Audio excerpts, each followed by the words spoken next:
देखिए यमन की वो जेल जहां निमिषा प्रिया है कैद। कैसी है हूती विद्रोहियों के कब्जे वाली यमन की वो जेल जहां निमिषा प्रिया है कैद, आइए आपको दिखाते हैं।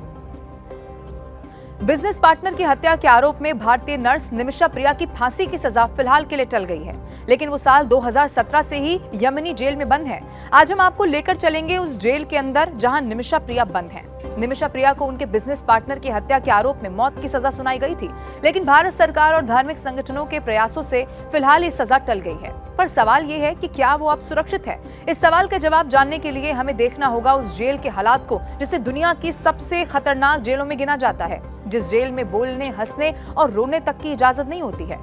वहां किस हाल में है निमिषा, आप सुनेंगे तो रूह कांप जाएगी।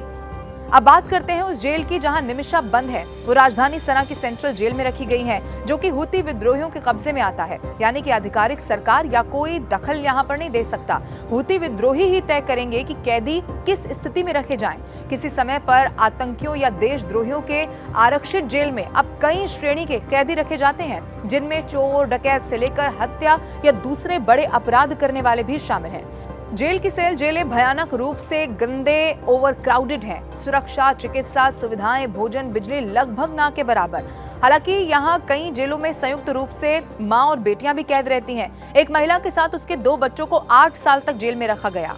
कमरा छोटा, भोजन न्यूनतम, स्वास्थ्य सुविधाएं नाम मात्र ही यहाँ पर होती हैं। पेट भरने के लिए सिर्फ एक टाइम का खाना मिल जाता है। और आपको ये भी बताएं कि जेल में जो बच्चे हैं उन्हें ना तो शिक्षा मिलती है और ना ही कोई मेडिकल फैसिलिटी। और महिलाओं की हालत देखकर डर लगेगा, क्योंकि महिलाओं को सार्वजनिक यातना दी जाती है, रेप होते हैं, बिजली के झटके तक दिए जाने की खबरें बाहर आती हैं।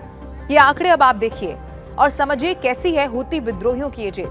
यमन में हूती विद्रोहियों ने अब तक 778 जेल और गुप्त डिटेंशन सेंटर बनाए हैं। एक रिपोर्ट ये कहती है कि इनमें 2388 कैदियों को अमानवीय यातनाएं दी गई, जिनमें से 324 की मौत अभी तक हो चुकी है। 1181 महिलाओं को हिरासत में लिया गया, जिनमें 71 रेप, 274 जबरदस्ती गायब किए जाने के केस दर्ज हुए। कुल मिलाकर महिलाओं पर 10,000 से ज्यादा उल्लंघन के मामले दर्ज हैं, जिनमें यौन हिंसा, शारीरिक अत्याचार और सार्वजनिक अपमान भी शामिल है। चूंकि यह अस्थिर देश है, लिहाजा बिना जांच प्रक्रिया के जेल में डालना कोई बड़ी बात यहाँ पर नहीं होती। ज्यादातर समय केवल शक के आधार पर या फिर महिलाओं के लिए बने नियम तोड़ने के आधार पर उन्हें जेल में डाल दिया जाता है। अपराध साबित करने के लिए कोई जांच या सबूत की जरूरत नहीं होती, बल्कि एक पुरुष की गवाही ही यहाँ पर काफी होती है। अक्सर कथित अश्लीलता फैलाने, जासूसी या फिर मॉरल पॉलिसिंग के नाम पर उन्हें पकड़ कर रखा जाता है। अगर कोई महिला विरोध करे तो उसे अंधेरे कमरे में, आप सोचिए, कैद कर दिया जाता है। और कैद में रहने के दौरान वो वकील या परिवार से संपर्क नहीं कर सकती। सबसे बड़ी बात यह है कि सजा पूरी भी अगर हो जाए तो भी उन्हें कब तक छोड़ा जाएगा ये कोई नहीं जानता।